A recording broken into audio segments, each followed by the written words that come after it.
প্রিয় শিক্ষার্থীরা আসসালামু আলাইকুম। এই ভিডিওতে আমি তোমাদের রাজশাহী বোর্ড 2019 সালে আইসিটি বইয়ের চতুর্থ অধ্যায় HTML থেকে যে প্রশ্নটি এসেছিল সেই প্রশ্নটির সম্পূর্ণ উত্তর করে দিব। তো আমি তোমাদেরকে বলেছিলাম যে আমার এই চ্যানেলে ধারাবাহিকভাবে 2017, 18, 19 এই 3 বছরের আইসিটি বইয়ের চতুর্থ অধ্যায় অর্থাৎ HTML থেকে যতগুলো প্রশ্ন বোর্ডে এসেছে সবগুলো উত্তর করে দিব। তো প্রতিদিন সন্ধ্যা 7টায় এই HTML থেকে যে প্রশ্নগুলো এসেছিল সেগুলো আপলোড করব। তো প্রিয় শিক্ষার্থীবৃন্দ, যা হোক, কথা না বলে এখন আমি তোমাদেরকে এই প্রশ্নের উত্তর করে দেবো, সম্পূর্ণ উত্তর করে দেবো। আমি এখানে ঘ লিখিনি কারণ একটু বড়, তো আমি একটু মুখে বলবো। যেমন তোমরা একটা উদ্দীপক দেখতে পাচ্ছ, দৃশ্যকল্প 1 এবং দৃশ্যকল্প 2। তো কতে বলছে যে ওয়েবসাইট কি, আমি সম্পূর্ণ উত্তর করে দেবো। ঘ আমি বোর্ডে করাই দেবো, তোমরা মনোযোগ সহকারে সম্পূর্ণ ভিডিও দেখলে অবশ্যই কিন্তু এই প্রশ্নটি পারবে। এই প্রশ্নটি রাজশাহী বোর্ড 2019 সালে HTML থেকে আসছিল।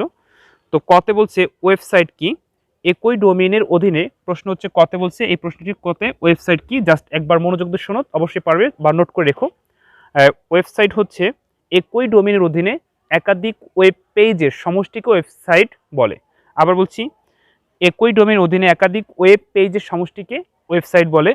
সরি, খতে বলছে ডোমেইন নেম অদ্বিতীয় ব্যাখ্যা করো। অর্থাৎ আমি এটা বলার আগে একটু আলোচনা করে নিই। ডোমেইন নেম হচ্ছে এমন একটা নেম যে তুমি যখন কোনো একটা ওয়েবসাইট বা ওয়েব পেজ ওপেন করবে তখন তুমি যেই নামটা ব্যবহার করবে, অর্থাৎ ডোমেইন নেম যে হোস্টিংটা করবে, ওই ডোমেইন নেম ঠিক ওইভাবে আর কেউ ব্যবহার করতে পারবে না। এই জন্য ডোমেইন নেমকে বলা হয় অদ্বিতীয়, মানে ওই ঠিক একই জিনিস একইভাবে বানান, ওইটা কেউ কখনোই ব্যবহার করতে পারবে না। তো এই ব্যাখ্যাটাই চাইছে। তো তোমরা এভাবে লিখবা, আইপি অ্যাড্রেসকে সহজে ব্যবহার করার জন্য ইংরেজি অক্ষরের কোনো একটি নাম ব্যবহার করা হয়। ক্যারেক্টার ফর্মে দেওয়া কম্পিউটারে এরূপ নামই ডোমেইন নেম। প্রতিটি ডোমেইন নেম ইউনিক এবং এর সাথে একটি ইউনিক আইপি অ্যাড্রেস বরাদ্দ করা হয়। একটি ডোমেইন নেম সার্ভার রেজিস্ট্রেশন করলে তা সারা বিশ্বে অদ্বিতীয় নামে চিহ্নিত হয় এবং একটি নির্দিষ্ট সময় পর্যন্ত ওই অ্যাড্রেসটি আর অন্য কেউ ব্যবহার করতে পারে না, তাই ডোমেইন নেম অদ্বিতীয়। জাস্ট এই কথাটা লিখলেই হয়ে যাবে। আমি তোমাদের এখন করাই দেব।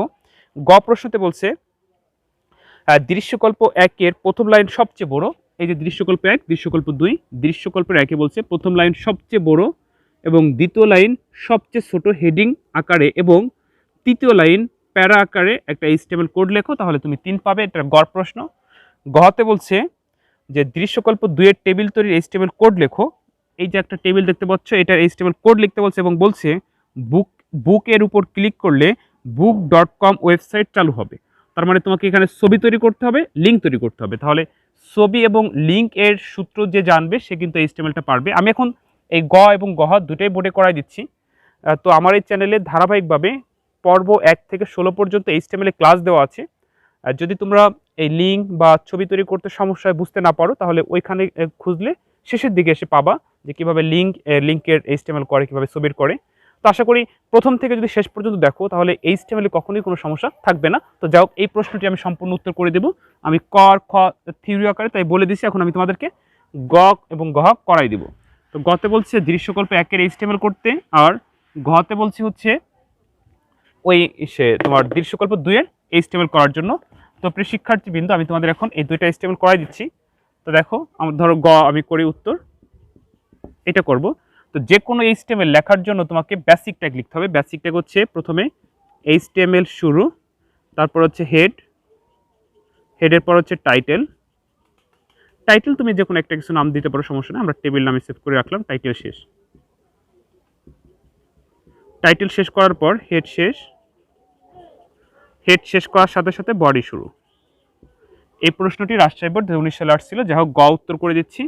বডি শেষ করার পরে আমরা এবার এই HTMLটা করব। তো আমাদের বলছে যে প্রথম লাইনটা সবচেয়ে বড় ট্যাগ আকারে করতে হবে। তো এটা প্যারা আকারে বলছে, এটা টেবিল আকারে করা যাবে না আর কি। তো আমরা প্রথমে বড় ট্যাগ ব্যবহার করব। তো H1 হচ্ছিল কি সবচেয়ে বড়, আমরা জানি H1 হচ্ছে সবচেয়ে বড়। তো H1 লিখে ওয়েলকাম ICT ল্যাব আমরা লিখব। আমরা কিন্তু বড় করে লিখবো না, আমরা স্বাভাবিকভাবে লিখবো, কিন্তু বড় হয়ে যাবে কেন? H1 হচ্ছে সবচেয়ে বড় ট্যাগ, অর্থাৎ H1 ব্যবহার করার কারণে ওয়েলকাম ICT ল্যাব সবচেয়ে বড় হয়ে যাবে। যেভাবে আছে ঠিক ওইভাবে লিখতে হবে, ওয়েলকাম ICT ল্যাব H1 শেষ। এরপর ঠিক H6 লিখে এই দ্বিতীয় লাইনটা আমরা লিখবো। তাহলে এই দ্বিতীয় লাইনটা ওটার থেকে সবচেয়ে ছোট হবে, কারণ আমরা জানি H1 হচ্ছে সবচেয়ে বড় আর H6 কি সবচেয়ে ছোট। ওয়েলকাম আইসিটি ল্যাব H6 শেষ। এরপর আমরা তৃতীয় লাইন করব। তো তৃতীয় লাইন প্যারা আকারে করতে বলছে, জন্য পি দিয়ে শুরু করব। তো এ আছে, আমরা এ লিখব, এর নিচে টু। তো আমরা জানি নিচে নামার জন্য হচ্ছে এসইউ বি প্রয়োজন, আর উপরে হলো এসইউ পি ট্যাগ লাগবে। তো এ লেখে SU B two, SU B শেষ। আবার বির উপরে টু, তাহলে উপরে ওঠার জন্য হলো কি লাগবে, এসইউ পি। এসইউ পি শুরু টু, এসইউ পি শেষ। এই যে পি শুরু হয়েছিল, এখন আমরা পি শেষ করব। এরপর দেখো আমরা এই যে ধরো এই HTML-টা লেখার জন্য যেই যে কোডগুলো প্রয়োজন সেগুলো হয়ে গেছে। এই যে বডি শুরু হয়েছিল, এখন আমরা বডি শেষ করব, তারপরে HTML শেষ করব। জাস্ট এইটুক HTML করলে কিন্তু তুমি 3-3 পাচ্ছ। এই প্রশ্নটি রাজশাহী বোর্ড 2019 সালে এসেছিল। এটা গ উত্তর। আমি এখন তোমাদেরকে গহ করাই দেবো। আশা করি তোমরা বুঝতে পারছো যে কিভাবে এই প্রশ্নের উত্তর করতে হবে। এরপর যদি কোনো সমস্যা অবশ্যই কিন্তু কমেন্ট করে জানাবে, আমি যথাসাধ্য চেষ্টা করবো তোমাদেরকে সাহায্য করার জন্য। তো প্রিয় শিক্ষার্থীবৃন্দ, আমি তোমাদের এখন গহ করাই দেবো। গহতে একটু বোঝার আছে। তো দেখো, আমার এই চ্যানেলটি তোমরা যারা সাবস্ক্রাইব করেছো অবশ্যই তোমাদেরকে অসংখ্য ধন্যবাদ। আর যারা এখনও সাবস্ক্রাইব করো নাই, সাবস্ক্রাইব করে নিও। কারণ দেখো, আমি তোমাদের জন্য এত কষ্ট করে ভিডিও বানাই, তোমাদের কাছ থেকে তো তেমন বেশি কিছু আশা করি না। জাস্ট একটু লাইক, কমেন্ট, শেয়ার, সাবস্ক্রাইব, এটা ইত্যাদি। তো যাই হোক, প্রিয় শিক্ষার্থীবৃন্দ, আমি তোমাদের এখন গহ করাই দিব। তো যে কোনো HTML করতে হলে আমাদের প্রথমে বেসিক ট্যাগ লিখতে হবে। তো বেসিক ট্যাগ হচ্ছে HTML শুরু, তারপর হচ্ছে হেড শুরু, হেডের পর হচ্ছে টাইটেল লিখে আমরা এটা যে কোনো একটা নামে সেভ করতে পারি। ডকুমেন্ট নামে সেভ করতে পারো, সমস্যা নাই, বা যে কোনো কিছু দিতে পারো। আমরা টেবিল নামে সেভ করে দিই। টাইটেল শেষ করার সাথে সাথে হেড শেষ হয়ে যাবে। হেড শেষ করার সাথে সাথে বডি শুরু করার পর আমরা এবার উদ্দীপকটা দেখব। উদ্দীপকে দেখতেছি একটা টেবিল আছে।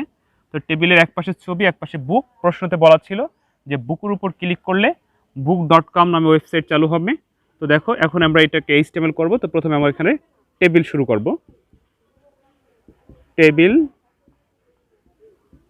বর্ডার সমান $1। এরপর টিআর দিব। টিআর দেওয়ার সাথে এখানে একটাই মাত্র ঘর। তো টিআর দেওয়ার সাথে ধরো এই শাড়িটা তৈরি হলো। এখন আমরা বুকের কাজ করব। তো আমরা জানি যে এই HTML এর টেবিলের ভিতর কিছু লিখতে হলে অবশ্যই তোমাকে হয় TH অথবা TD ব্যবহার করতে হবে। তো আমরা এখানে তথ্য আকারে TD ব্যবহার করব। TD শুরু। তো এই বুকটাকে হচ্ছে লিঙ্ক করতে হবে। যদি আমি এখানে শুধু বুক লিখে দিই তাহলে কিন্তু বুক দেখাবে, কিন্তু লিঙ্ক হবে না। তো লিঙ্ক তৈরি করার সূত্রটা হচ্ছে, আমরা জানি লিঙ্কের সূত্র হচ্ছে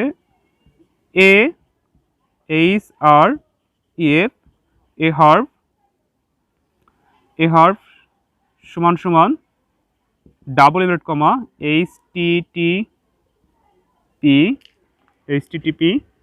ডট ফ্লাশ বলছিল মানে তোমার book.com, তাহলে www.book.com এখন আমরা এখানে বুক লিখবো। এখানে যেমন আছে ঠিক ওইভাবে লিখবো।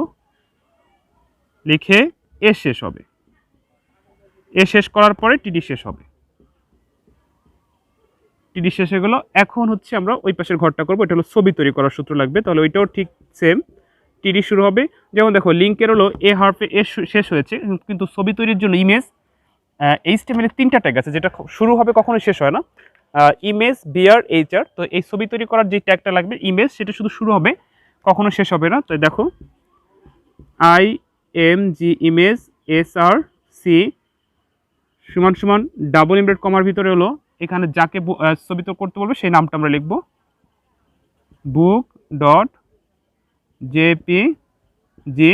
তারপরে এই ছবিটা আমরা একটা ওয়াইড হাইট দেব, WIDTH ওয়াইড ধরো আমরা দিলাম 50, হাইট HEIGHT হাইট সমান $, ভিতরে 100 দিলাম। এই যে ইমেজ শুরু হলো, এটা কখনো শেষ হবে না। তাহলে যে টিডি শুরু হয়েছিল, এখন টিডি শেষ হবে।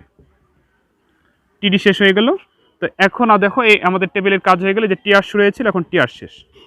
তারপর এই যে টেবিল বর্ডার শুরু করেছিলাম, টেবিল বর্ডার শেষ, অর্থাৎ টেবিল শেষ। টেবিল শেষ হওয়ার পর বডি শেষ। বডি শেষ হওয়ার সাথে সাথে HTML শেষ। তো এইটুক করলে কিন্তু তোমরা 4-4 পাচ্ছ। এই প্রশ্নটি রাজশাহী বোর্ড 2019 সালে আসছিল। তো প্রিয় শিক্ষার্থীবৃন্দ, আশা করি তোমরা বুঝতে পারছো যে কীভাবে এইচটিএমএল সৃজনশীল প্রশ্ন উত্তর করতে হয়। তো আমার এই চ্যানেলে ধারাবাহিকভাবে তোমাদেরকে আমি সৃজনশীল প্রশ্ন উত্তর করে শেখাবো। তো আশা করি বুঝতে পারছো। এরপর যদি কোনো সমস্যা অবশ্যই কমেন্ট করে জানিও। তো ভালো থেকো, অন্য কোনো দিন অন্য কোনো ভিডিওতে আবার দেখা হবে। আসসালামু আলাইকুম।